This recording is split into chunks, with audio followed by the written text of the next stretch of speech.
Welcome all, I'm Mayur Jagdare and we are going through our subject Elements of Electrical Engineering. त्यामधील आपण topic number 4 बघत आहोत, that is Transformer and AC Motor.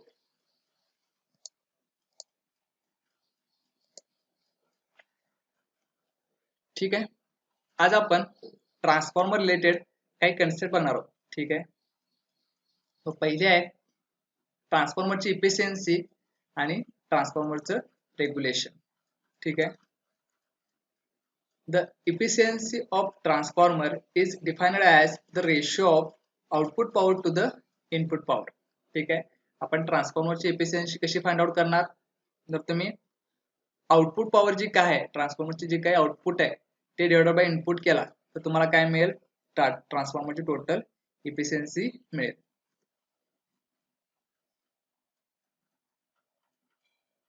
Therefore, efficiency is equal to output power divided by input power. But output power divided by what is meant by input power? Output power plus losses. ठीक आहे, तुमच्या transformer मध्ये काय असतात, losses असतात. ते आपण previous लेक्चरला बघितलं. कुठल्या कुठल्या प्रकारचे लॉसेस आहेत तुमचे, कॉपर लॉसेस असतील किंवा आयर्न लॉसेस असतील. ठीक आहे, हे तुमचे दोन काय आहेत, मेन लॉसेस आहेत. मग जे काही तुमच्या आउटपुटला पॉवर मिळणार आहे त्या आउटपुटच्या पॉवर मध्ये काय असणार आहेत, लॉसेस पण ऍड असणार आहेत. ठीक आहे, जसे मी तुम्हाला पहिल्यापासून सांगतोय, तर तुम्ही 10 वॅट सप्लाय देत असतील, सपोज तुमचं काय 40 वॅट तुम्ही सप्लाय कराल, 40 वॅट तुम्ही काय करलाय, सप्लाय करलाय, पण त्याच्या आउटपुट किती मिळायला लागले, 30 वॅटच कंझ्युम व्हाले, 30 वॅटच काय व्हाले, कंझ्युम व्हाले ते ट्रान्सफॉर्मरला. म्हणजे याचा अर्थ काय, जे काही 10 वॅट आहे किंवा 10 वॅट आहे हे काय तुमचे लॉसेस आहेत. बरोबर आहे. जर मला टोटल इनपुट पॉवर पाहिजे असेल तर मी काय करणार, जे काय लॉसेस आहेत ते काय करणार, आउटपुटला ऍड करणार, तेव्हा मला काय मिळणार आहे, टोटल तुमचे इनपुट मिळेल. ठीक आहे, सेम या ठिकाणी तसंच केले. इनपुट म्हणजेच काय, जे काय तुमचं आउटपुट असेल प्लस लॉसेस केला तर तुम्हाला काय मिळेल, इनपुट पॉवर मिळेल. Since the output power is always less than the input power due to losses. Okay, तुमचं काय असणार आहे, आउटपुट ऑब्विसली काय असणार आहे, कमी असणार आहे इनपुट पेक्षा. कशामुळे, due to losses in the transformer. The efficiency of practical transformer is always between 0 to 1, that is 0% and 100%. म्हणजे तुमची एफिशियन्सी कुठं असते ट्रान्सफॉर्मरची, 0% 100%च्या मध्ये तुमची काय असते, एफिशियन्सी ट्रान्सफॉर्मरची असते. But it can never B 1 or 100%. पण कधीच तुमची जी काय एफिशियन्सी आहे ती 100% असू शकत नाही. का असू शकत नाही, आपण कधी म्हणणार 100% एफिशियन्सी आहे, ज्यावेळी तुम्ही 40 वॅट द्याल आहे आणि 40 वॅट आउटपुटला त्याचा उपयोग झाला, म्हणजे लॉसेस काय झाले, थोडक्यात तुमचे 0 झाले. म्हणजे याचा अर्थ काय झाला, एफिशियन्सी तुमची ट्रान्सफॉर्मरची 100% झाली. पण असं प्रॅक्टिकली असतंय काय, नाही. तुमच्या ह्यामध्ये काय असतात, लॉसेस इन्क्लूड असतात. ठीक आहे, त्यामुळे काय होतंय, तुमच्या ट्रान्सफॉर्मरची एफिशियन्सी कधीच काय होत नाही, 100% येत नाही. But the efficiency of an ideal transformer, ठीक आहे, त्यात कन्फ्युजन करून घेऊ नका. ज्यावेळी तुम्ही प्रॅक्टिकल एखाद्या गोष्टीवर वर्क करत असताय किंवा प्रॅक्टिकल तुम्ही ट्रान्सफॉर्मर यूज करणार आहे, त्यावेळी तुमच्या ट्रान्सफॉर्मरची एफिशियन्सी कधी 100% येत नाही. पण जो काय आयडियल ट्रान्सफॉर्मर असतो, जे आपण प्रॅक्टिकल त्याचा यूज करत नाहीये, the efficiency of an ideal transformer is 1. हा तुम्हाला क्वेश्चन मे बी विचारू शकतात, what is efficiency of ideal transformer. मग तुमच्या डोक्यात काय असतंय की ट्रान्सफॉर्मरची एफिशियन्सी कधी 100% नसत्या. हे बरोबर आहे, पण कुठल्या कंडिशनसाठी, प्रॅक्टिकली ज्यावेळी तुम्ही परफॉर्म करणार आहे ट्रान्सफॉर्मरवरती त्यावेळी. पण जर आयडियल कंडिशन असेल तर त्यावेळी तुमची एफिशियन्सी किती असणार आहे, 100% असणार आहे. का, कारण की आयडियल ट्रान्सफॉर्मर मध्ये लॉसेस तुमचे काय असतात, 0 असतात. त्यामुळे काय होतंय, तुमच्या ट्रान्सफॉर्मरची एफिशियन्सी 100% होते. त्यानंतर the output power at full load. आता आपण काय करणार आहे, फॉर्म्युला डिझाईन करणार आहे कशासाठी, तुमच्या एफिशियन्सीसाठी. ठीक आहे, the output power at full load is given as V2 I2, secondary साईडचं व्होल्टेज, सेकंड साईडचा current, into cos phi2 power factor. ठीक आहे, हे तुमचं पॉवर कशात असते, वॅट मध्ये असते. This can be expressed in kV ratings. आता आपण केव्ही रेटिंग मध्ये काय घेणार आहे, कारण की आपण ट्रान्सफॉर्मरचे काढणार आहे. ठीक आहे, त्यामुळे रेटिंग कशामध्ये येणार ते केव्हीए मध्ये येणार. त्यामुळे काय येणार केव्हीए कॉस 52 इंटू 1000. ओके, आता इंटू 1000 काय केलंय तुम्हाला माहिती आहे. केव्हीएचं जेव्हा मी व्होल्ट एम्पियर मध्ये करत असतो तेव्हा काय करणार त्याला गुणुले 1000 करणार. ठीक आहे, म्हणून तिथं 1000 घेतले. Therefore, efficiency at full load is equal to KVA into cos 52 into 1000. आता हे काय तुमची आउटपुटची पॉवर आहे. आता केव्हीए मध्ये काय असणार आहे तुमचं इथं V2 आणि I2 असणार आहे. ठीक आहे, ते मी फक्त डायरेक्ट ऍज अ केव्हीए घेतले. Divided by output. ठीक आहे, काय तुमचा formula output power divided by output power plus losses आहे. ठीक आहे, आउटपुट पॉवर काय असणार आहे same kVA into cos 52 into 1000 plus जे काही लॉसेस आहेत आयर्न लॉसेस आणि कॉपर लॉसेस यांची addition. Okay, iron losses and copper losses. हे काय झालं माझं इफिशियन्सीचं तुमचा फॉर्म्युला तयार झाला. हा झाला तुमचा एफिशियन्सीचा फॉर्म्युला. हा पण मी तुम्हाला विचारू शकतो. ठीक आहे, सोपा आहे, यामध्ये डिफिकल्ट असं काही नाही आहे, फक्त समजून घे काय.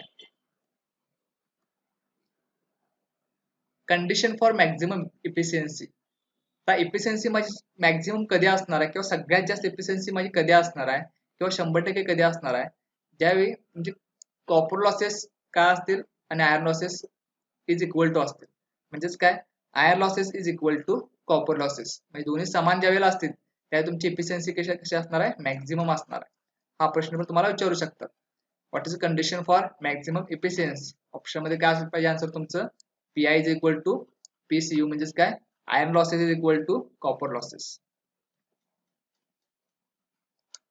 ठीक आहे, आता एफिशियन्सी बघितलो आपण. त्यानंतरचा पॉईंट आहे तुमचा व्होल्टेज रेग्युलेशन. हा काय असतो बघा. The voltage regulation of transformer is defined as the change in secondary terminal voltage V2 from no load to full load with primary source voltage V1 and the temperature of the transformer maintained constant. Voltage regulation म्हणजे काय, जे काय तुमचं secondary साइडचं voltage terminal voltage change होणार आहे कशापासून no load condition पासून फुल लोड कंडिशनला जाताना. ट्रान्सफॉर्मरला मध्ये काय पहिला काय करणार मी नो लोड देणार. ठीक आहे, त्यावेळी टर्मिनल व्होल्टेज तुमचं काय असणार आहे V2 is equal to E2 असणार आहे, कारण की करंट तुमचा झिरो असल्यामुळे. मग तिने काय सांगितले नो लोड कंडिशन मधून फुल लोड कंडिशनला जाताना विथ रिस्पेक्ट टू कशाबरोबर जे काय प्रायमरी सोर्स व्होल्टेज V1 आहे आणि टेम्परेचर कॉन्स्टंट असताना ज्यावेळी तुम्ही ते हे फाइंड आउट करणार आहे त्यालाच काय म्हणतो आपण व्होल्टेज रेग्युलेशन. ठीक आहे, फक्त एवढं लक्षात ठेवा it is defined as the change in secondary voltage. जे तुमचं सेकंडरी टर्मिनल व्होल्टेज चेंज होणार आहे कशापासून नो लोड कंडिशन पासून फुल लोड कंडिशनला जाताना. ठीक आहे, नो लोड कंडिशन पासून फुल लोड कंडिशनला जाताना with respect to primary supply किंवा सोर्स व्होल्टेज. त्याला काय म्हणतो आपण व्होल्टेज रेग्युलेशन असं म्हणतो. पर्सेंटेज व्होल्टेज रेग्युलेशनचा तुमचा फॉर्म्युला काय बघा E2 मायनस V2. ठीक आहे, इंड्युस्ड EMF सेकंडरी साइड मधला आणि तुमचं टर्मिनल व्होल्टेज सेकंडरी साइडचं E2 minus V2 divided by E2 into 100. हा तुमचा कशाचा फॉर्म्युला आहे व्होल्टेज रेग्युलेशनचा. हा पण इम्पॉर्टंट आहे त्यामुळे हा लक्षात ठेवा. ठीक आहे, त्यानंतर अजून एक कन्सेप्ट आहे बघा ट्रान्सफॉर्मर मधली शेवटची तुमची. ठीक आहे, ऑटो ट्रान्सफॉर्मर. आपण ट्रान्सफॉर्मर आतापर्यंत बघितलंय. आता what is mean by auto transformer. ठीक आहे, the normal transformer has separate primary and secondary windings. ठीक आहे, तुमचे नॉर्मल ट्रान्सफॉर्मर कसा असतो तुमचा एक प्रायमरी असते एक सेकंडरी असते. ओके, हा तुमचा नॉर्मल ट्रान्सफॉर्मर झाला. आता ऑटो ट्रान्सफॉर्मर म्हणजे काय बघा, याला आपण डीमर असे पण म्हणतोय. But the autotransformer is special transformer in which a part of a winding is common for the primary and secondary windings. एखादा पार्ट काय असतो तुमचा कॉमन असतो प्रायमरी आणि सेकंडरी वाइंडिंग साठी. मला कन्स्ट्रक्शन वरून समजेल. ठीक आहे, तर या ठिकाणी बघा कन्स्ट्रक्शन मध्ये काय फरक आहे. हा तुमचा काय ट्रान्सफॉर्मर आहे. ओके, हा तुमचा ऑटो ट्रान्सफॉर्मर आहे. आता हा मधला पार्ट कुठला तुमचा सिलेंड्रिकल मध्ये कोअर आहे. ठीक आहे, त्यानंतर तुमचे दोन काय फिक्स्ड टर्मिनल्स आहेत जे तुम्हाला वाइंडिंग थ्रू बाहेर काढले देते. हे तुमचे काय फिक्स्ड टर्मिनल्स आहेत. त्यानंतर इथे काय बघा रोटरी मुव्हेबल कॉन्टॅक्ट आहे. ठीक आहे, हा काय तुमचा व्हॅरिएबल टर्मिनल आहे किंवा रोटरी मुव्हेबल कॉन्टॅक्ट आहे. तो असा तो पण काय करणार तो मूव्ह होते या ठिकाणी. ठीक आहे. त्या कंडिशनला काय होते बघा, तुम्हाला एक सिंपल डायग्राम सांगतो.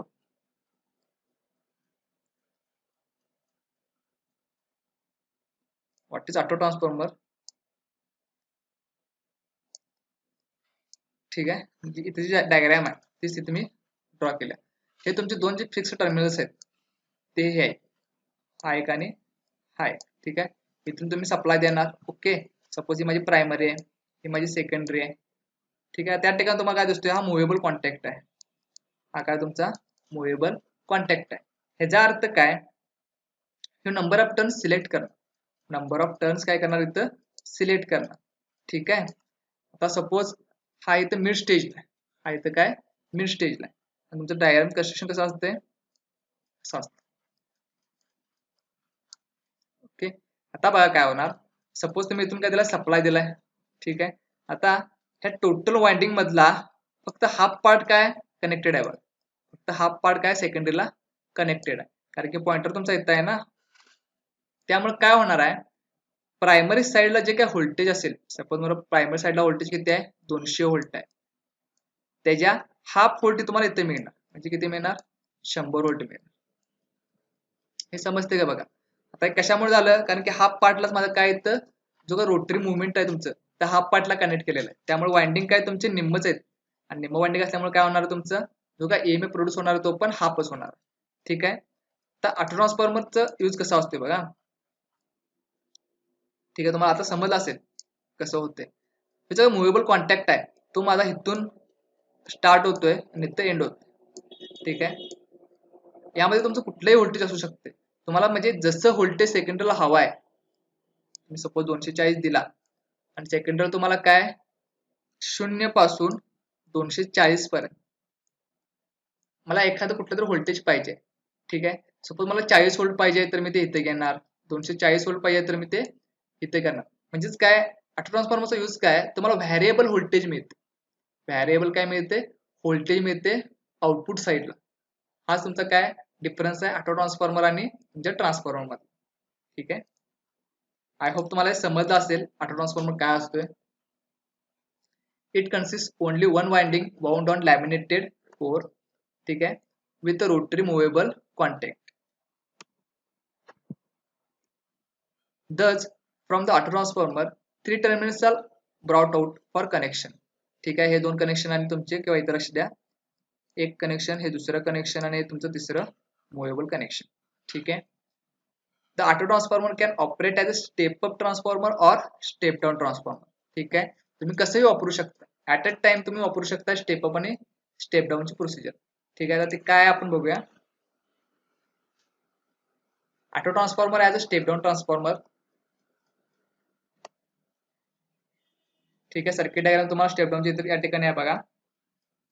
जसं मी तुम्हाला आता सांगितलो.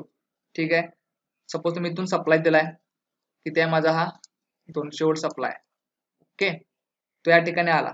आता सेकंड साईडला बघा, तुमचा कॉन्टॅक्ट केवढ्या वाइंडिंग बरोबर आहे, एवढ्या वाइंडिंग बरोबरच कॉन्टॅक्ट आहे, म्हणजे एक हाफ वाइंडिंग असेल. ठीक आहे, हाफ वाइंडिंग असतील प्रायमरी साईडच्या पेक्षा. याचा अर्थ काय झाला, तुम्हाला सेकंडरीला किती मिळणार आहे, जे काही ईएमएफ इंड्यूस होणार आहे किंवा तयार होणार आहे ते हाफच असणार आहे. म्हणजे तुमचं 100 व्होल्ट तुम्हाला काय मिळणार आहे सेकंडरी साईडला मिळणार आहे, जे काय लोड साईडला मिळणार ते त्याच्या निम्म मिळणार आहे. ठीक आहे, त्यामुळे काय होणार, तुमचं व्होल्टेज इथं काय झालं दिसते बघा, स्टेप डाऊन झालेलं दिसते. 200 पैकी 100 काय झालं कमी झालं, म्हणजे काय स्टेप डाऊन झालं दिसते. तेच फक्त इथं सांगितलंय. It shows that two fixed terminals A and B are connected to single phase AC supply V1. Thus winding AB act as a primary winding. त्यामुळे तुमची कुठली झाली प्रायमरी वाइंडिंग झाली AB. The part of the complete winding that is CB act as a secondary winding. CB काय तुमचा हा secondary winding आहे. CB बघा C इथं टाकलाय, जिथं कनेक्ट करायचं तिथं C टाकलाय. Okay, CB act as a secondary winding across connected to the load. The voltage for this configuration is given by V2 is equal to जे सेकंडरी साईडचं व्होल्टेज आहे ते बरोबर काय ना तुमचं सेकंडरी साईडचे टर्न्स डिवायडेड बाय प्रायमरी साईडचे टर्न्स, म्हणजे N2 divided by N1 into V1 primary साईडचं voltage. As the number of turns N2 is less than N1. म्हणजे N2 काय कमी आहेत ना, हा तुमचं N1 बघा किती जास्त आहे टर्न्स आणि N2 तुमचे किती आहेत कमी आहेत. त्यामुळे काय होणार आहे, this configuration will act as a step down transformer. जसं मी तुम्हाला आता सांगितलो 200चं काय होणार आहे, 100 व्होल्ट होणार, त्यामुळे काय होणार ते as a step down transformer म्हणून तुमचं काय होणार, वर्क होणार. ठीक आहे. नेक्स्ट आहे तुमचा auto transformer as a step up transformer. ठीक आहे. मग त्यामध्ये काय होते बघा, त्यामध्ये तुम्हाला फरक जाणवले बघा. ठीक आहे. तर प्रायमरी साईडला N1 किती आहेत बघा, स्मॉल आहेत ना, एवढंच पार्ट आहे. म्हणजे सपोज माझं इथं जर 100 व्होल्ट असेल तर सेकंड साईडला किती तयार होणार आहे, पूर्ण वाइंडिंग्स कनेक्टेड आहेत, त्यामुळे काय होणार इथं 200 व्होल्ट तयार होणार. याचा अर्थ काय झाला, तुमचं 100चं काय झालं, 200 म्हणजे स्टेप अप झालं, स्टेप अप झालं. म्हणजे सेकंड साईडला थोडक्यात तुमचे टर्न्स जास्त आले, त्यामुळे जास्त EMF इंड्यूस होणार आहे, त्यामुळे जास्त व्होल्टेज तयार होणार. ठीक आहे. फक्त वाइंडिंग कशा आहेत, पोझिशन कशा आहेत ते फक्त एकदा लक्षात घ्या, मी तुम्हाला ते समजेल. ठीक आहे.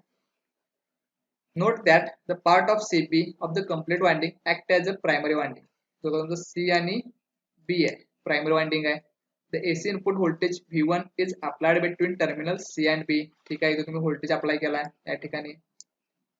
The full winding AB act as a secondary winding. जे full winding आहे तुमचं A आणि B, ते कुठलं आहे तुमचं secondary winding आहे. आणि लोड काय करणार, त्याच्या अक्रॉस तुम्ही कनेक्ट करणार. ठीक आहे. The voltage for this configuration is given by second साईडचं व्होल्टेज तुमचं काय असणार आहे, जो आपला फॉर्म्युला आहे. ठीक आहे. V2 is equal to N2 by N1. आता या ठिकाणी बघा तुमचं काय आहे, the number of turns N1 is less than that of N2. N1 तुमचा काय लेस आहे, त्यामुळे ह्याला कॉन्फिगरेशनला काय म्हणतो आपण, स्टेप डाऊन ट्रान्सफॉर्मर असं म्हणतो. ठीक आहे. सोपी कन्सेप्ट आहे. स्टेप अप आणि स्टेप डाऊन कसं होते बघा, फक्त वाइंडिंग वर तुमच्या डिपेंडंट आहे. सिंपल आहे ऑटो ट्रान्सफॉर्मर, असं काय डिफिकल्ट नाही आहे, फक्त स्पेशल पर्पज साठी आपण हा वापरतो. जेव्हा प्रॅक्टिकली चालू होईल त्यावेळी तुम्हाला ते दाखवतो मी ऑटो ट्रान्सफॉर्मर कसा असतो. ठीक आहे. त्यावेळी तुम्हाला ते बेटर समजेल. लास्ट पॉइंट आहे advantages and disadvantages of an auto transformer. ठीक आहे. आता ऍडव्हान्टेजेस काय आहेत बघा ऑटो ट्रान्सफॉर्मरचे. As only one winding is used, copper required for the transformer is very less. ठीक आहे. तुमची एकच वाइंडिंग असते, त्यामुळे काय होणार आहे, तुमचा जो कॉपर लागणार आहे वाइंडिंग साठी, जे कॉपर मटेरियल लागणार आहे वाइंडिंग साठी, ते काय असणार आहे, रेग्युलर ट्रान्सफॉर्मरपेक्षा कमी लागणार. The size and cost is reduced as compared to conventional transformer. तुमचे साईज पण कशी असणार आहे, कन्व्हेन्शनल ट्रान्सफॉर्मरपेक्षा स्मॉल असणार आहे. ठीक आहे. ज्यावेळी तुम्ही प्रॅक्टिकली बघणार त्यावेळी तुम्हाला समजणार साईज कशी आहे, स्मॉल कशी आहे वगैरे. ठीक आहे. The losses taking place in the winding are reduced, hence efficiency is higher than others. आता ह्यामध्ये कसं असणार आहे, तुमची लॉसेस कमी असणार आहेत. आता एकच वाइंडिंग आहे बघा, त्यामुळे काय असणार आहे, एकाच वाइंडिंग मध्ये लॉसेस होणार आहे. दोन वाइंडिंग असतील तर काय होत होतं, प्रायमरी साईडचे वाइंडिंग आणि सेकंड साईडच्या वाइंडिंग मध्ये लॉसेस दोन्ही साईड येत होते, त्यामुळे काय होणार, लॉसेस कमी, त्यामुळे एफिशियन्सी जास्त. Due to reduction in resistance the voltage regulation is better than the conventional transformer. जसं तुमची एफिशियन्सी वाढली तसं व्होल्टेज रेग्युलेशन पण इथं काय असणार आहे, चांगला असणार आहे. तर डिसएडव्हान्टेज काय आहेत बघा, there is no electrical isolation between primary and secondary windings. This can prove to be dangerous for high voltage application. जे काय स्मॉल व्होल्टेज ऍप्लिकेशन आहेत त्यासाठी तुम्ही वापरू शकता ऑटो ट्रान्सफॉर्मर, कारण का ह्याच्यामध्ये आयसोलेशन नसते. प्रायमरी वाइंडिंग आणि सेकंडरी वाइंडिंग मध्ये काय नसते, आयसोलेशन नसते. ठीक आहे. त्यामुळे काय होऊ शकते, तुम्ही जर जास्त व्होल्टेज साठी वापरायला गेला तर ते डेंजरस असू शकते. If the common part of the winding breaks, then transformer action is lost and full load primary voltage appear across secondary. म्हणजे याचं म्हणणं काय, जर तुमचं वाइंडिंग कट वगैरे झालं, ठीक आहे, प्रायमरी साईड कुठं कट झालं, तर जसं तुम्ही सप्लाय देणार आहे तसं आउटपुटला पूर्ण सप्लाय मिळणार आहे. ठीक आहे. त्यामुळं प्रॉपर ऑपरेशन होणार नाही तुमच्या auto transformer. It possesses low impedance, hence if secondary circuit is short circuited, then large current will flow on the secondary side. Same जर तुमचं काय झालं, सेकंडरी साईड तुमचं शॉर्ट सर्किट झालं तर काय होणार आहे, ते डॅमेज होण्याची शक्यता किंवा जास्त करंट फ्लो होण्याची शक्यता आहे. सेकंडरी साईड तुमचा शॉर्ट झाला तर. ठीक आहे.